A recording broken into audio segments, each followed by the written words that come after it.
அது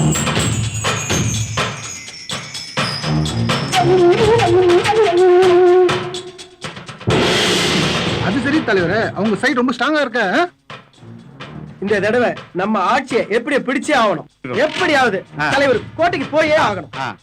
எப்படி தலைவரே, இந்த வாட்டி மக்கள் கிட்ட அவங்களுக்கு வாய்ஸ் அதிகமா இருக்கதா செய்யும். 4 வருஷம் மக்களை ஏமாத்திட்டு 5வது வருஷம் கொஞ்சம் சலுகை கேட்டா இருக்கதா செய்யும். ஏன் இதுக்கு முன்னாடி நமக்கு இல்லையா? இல்லையா? சரி, விஷயத்துக்கு வரும். முதல்ல சிட்டில இருக்கிற முக்கியமான எல்லா இடத்துலயும் பாம்பு பிளாஸ்ட் ஆகும்.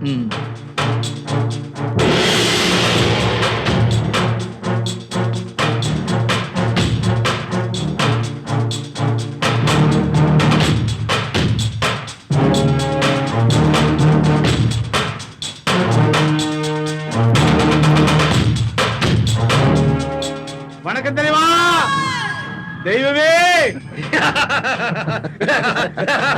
வாங்க நல்லா உட்காருங்கண்ணா. தம்பி, இதெல்லாம் நமக்கு தான். சிட்டில 4 இடத்துல பாம்பு வச்சிருவோம்.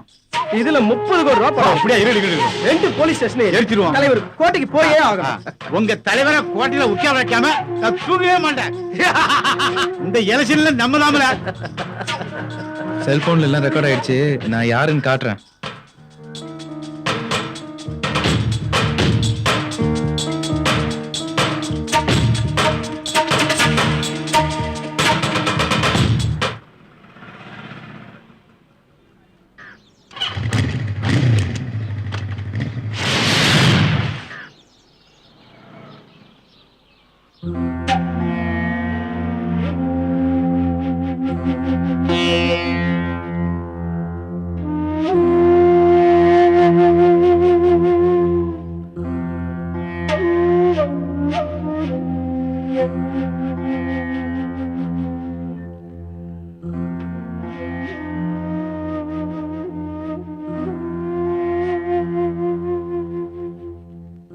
சாமி வராரு, சாமி வராரு, சாமி சாமி சாமி சாமி சாமி சாமி எவ்வளவு நல்ல சாமி.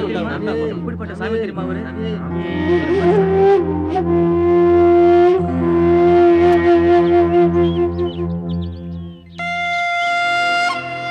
சாமி, என் பிள்ளைக்கு இப்பதான் கல்யாணம் பண்ணி வச்சேன். என் மருமக என் பிள்ளைய விட்டுட்டு போயிட்டா. அவங்க 2 பேரையும் நீங்க தான் ஒண்ணு சேர்த்து வைக்கணும் சாமி. இவர்கிட்ட ஆசீர்வாதம் வாங்கின அப்புறம் தான் என் ஃப்ரெண்டுக்கு கல்யாணம் ஆயிடுச்சு.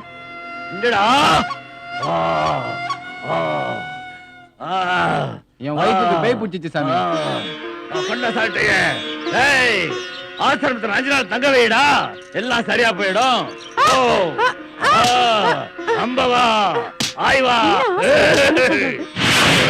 சாமி, என் பொண்டாட்டி என்ன விட்டு ஓடிட்டா, நீங்க தான் சேர்த்து வைக்கணும். எங்கேயும் போலடா, இங்கதான் இருக்கா. சந்தோஷம் சாமி. வந்துருவாடா. சரி சாமி, சரி சாமி. நீ நினைச்சபடி நடக்கும். நீ எக்ஸ்போர்ட் கம்பெனி பக்கம் போகாதடா. நடக்கும் சாமி. ஆசீர்வாதம் ரொம்ப நாள் நினைக்கணும் சாமி. இவர் கூடிய ஒவ்வொரு அடிக்கும் ஒவ்வொரு விமர்சனம் உண்டு. ஒழுங்கு நடக்குதா? வாங்கிக்கையா, பயப்படாம வாங்கிக்கையா. சாமி சொன்னா கேட்டா மேல மேல போலாம். அப்பப்பா சரி சொல்லி நடக்குமா? எல்லா விமர்சனமும் இந்த சாட்டையில தான் இருக்கு. வாடாயப்பா. செய்திகள். இன்று காலை நடந்த எக்மோர் கிண்டி சென்னை சென்ட்ரல் ரயில் நிலையத்தில் நடந்த குண்டுவெடிப்பில் 4 பேர் பலியானார்கள். கோவையில் நடைபெற்ற கலவரத்தில் அங்கு காவல் நிலையம் தீக்கிரையாகியது. யாரா பேசுறது? என்ன நியூஸ் பாத்தியா? யாரா நீ? சந்தோஷமா இருக்குமே.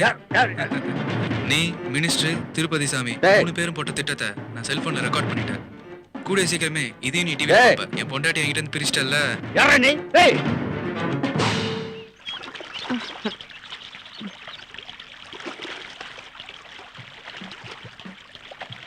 என்னடி புது இடம் பிடிக்கலையா?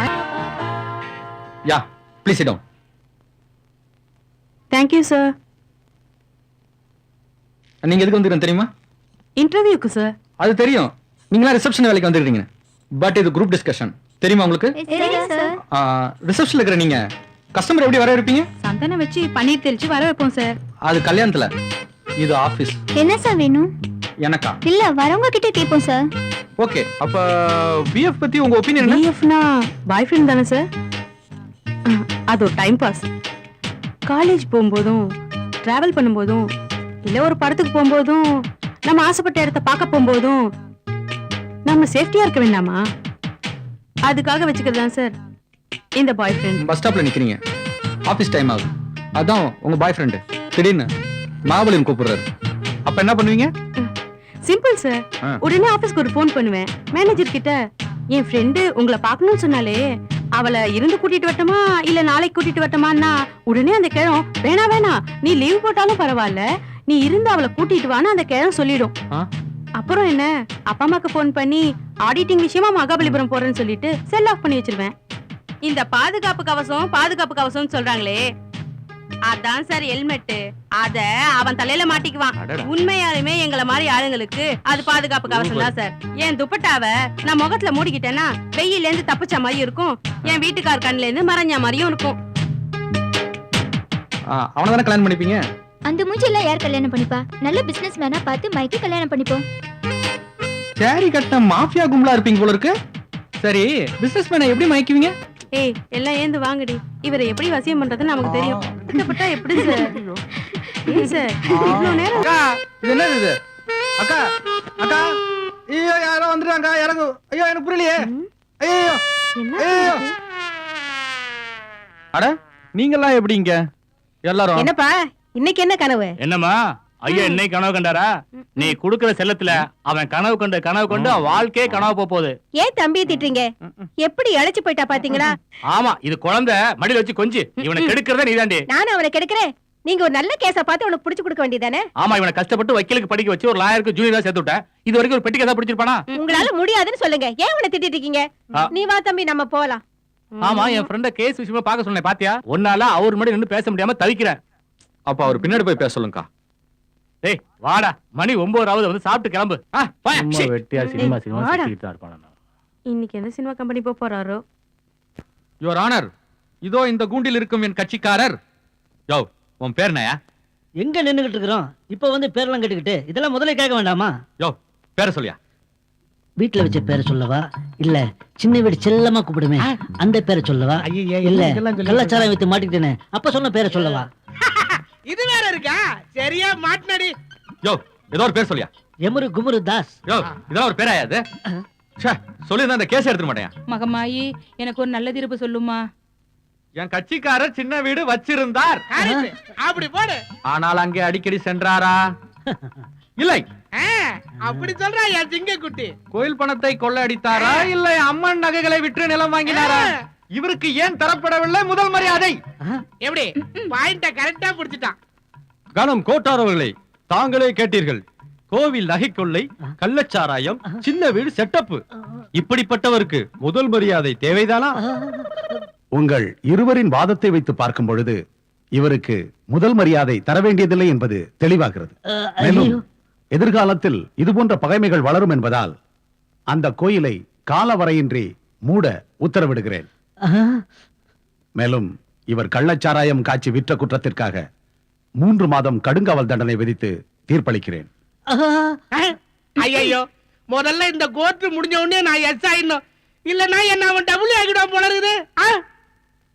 என் மரியாதையை காப்பாத்துவான்னு நினைச்சா ஒண்ணும் கவலைப்படாத, எப்படியாவது வெளியே கொண்டாந்து ஜட்ஜிக்கு தீர்ப்பு சொல்ல தெரியலையா? அட பாவி, நீ படம் சூர்யா மாதிரி என் புருஷன் துள்ளி தெரிஞ்சுக்கிட்டு இருந்தவர பேரழகன் சூர்யா மாதிரி பூண்டு உருவா வச்சிருக்கா பாவி. அவனை எப்படியாச்சும் வெளியே கொண்டாந்துரு. என்னாச்சு? அதான் அநியாயமா புடிச்சு போட்டாங்க. நீங்க கேஸ கொடுத்தீங்க, உங்களையும் சேர்த்து உள்ள வச்சிருவாங்க. என்ன மாப்பிள்ள, அங்கிள் என்ன சொன்னாரு? கேஸ கொடுத்துட்டாருப்பா. அருளாச்சாக்க அங்கிளுக்கு அல்வா கொடுத்து கேஸ் வாங்கிட்டியா? ஆமா, என்ன கேஸ்? கொலை கேஸ். எது கொலை கேஸா? ஏப்பா, ஏற்கனவே பரிவட்டம் கேஸ்ல தோத்துட்டேன். இந்த கொலை கேஸ்ல ஜெயிப்பியா? நீ இந்த வக்கீல் வேலை விட்டுட்டு வேற வேலைக்கு போனன்னு வை, உன் பொழப்பு நாரிடும்.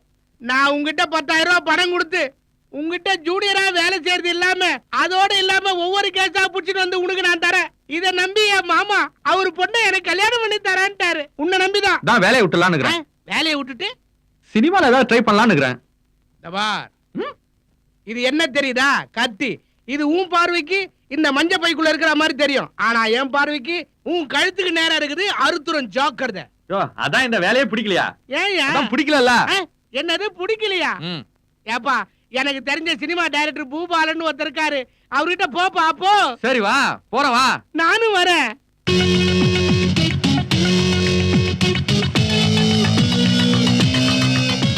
என்ன இங்க நடக்குது? எங்க உங்க டைரக்டர்? அங்க இருக்காங்க மேடம். அங்க இருந்து என்ன பண்றாரு? ப்ரௌடும் பத்தல. கூட்டு வர மேடம் நான் போய். அதெல்லாம் எனக்கு தெரியாது. சென்ட்ரல் ஃபிகரோட உடனே இங்க வந்தாகணும். Okay madam. அப்படியா? இவரு திறமையான டைரக்டர். இதுதான் நீ அசிஸ்டண்டா சேர போற. ஏன் தம்பி என்ன பார்க்கலைன்னா தூக்கு போட்டு செத்து போயிடுவேன்னு சொன்னியாமே? ஆமா சார். என் மேல அவ்வளவு அபிமானமா இருக்கு. ஏயா சிரிக்கிற? தம்பி தூக்கு போட்டுக்கிறேன்னு சொல்ல, உங்களை தூக்கு போட வைக்கிறேன்னு சொன்ன. அப்படி சார் சார் ஷார்ட் ரெடி அங்கே. ஆனா ப்ரொடியூசர் ரொம்ப கோவமா இருக்காங்க சார். சென்டர் ஃபிகர் வரலன்னு சொல்லி. எனக்கு அதெல்லாம் தெரியாது. சூப்பர் ஃபிகர் இங்க இருக்கும்போது சென்டர் ஃபிகர் எதுக்கியா? தம்பி உனக்கு டான்ஸ் ஆட தெரியுமா? எப்படி கேட்டீங்க? தம்பி வயித்துக்குள்ள இருக்கு. இப்போ எந்திரிச்சு நின்னாலும் ஆடுவாரு. ஆடுவாரா? ஆடுவாரா? ஆட சொல்லு. என்ன பண்ணீங்க? காலையில வைக்கிறோம். ஐயா, நீங்க ஆடுங்க. வீட்டுக்கு போணுமே. வாங்க.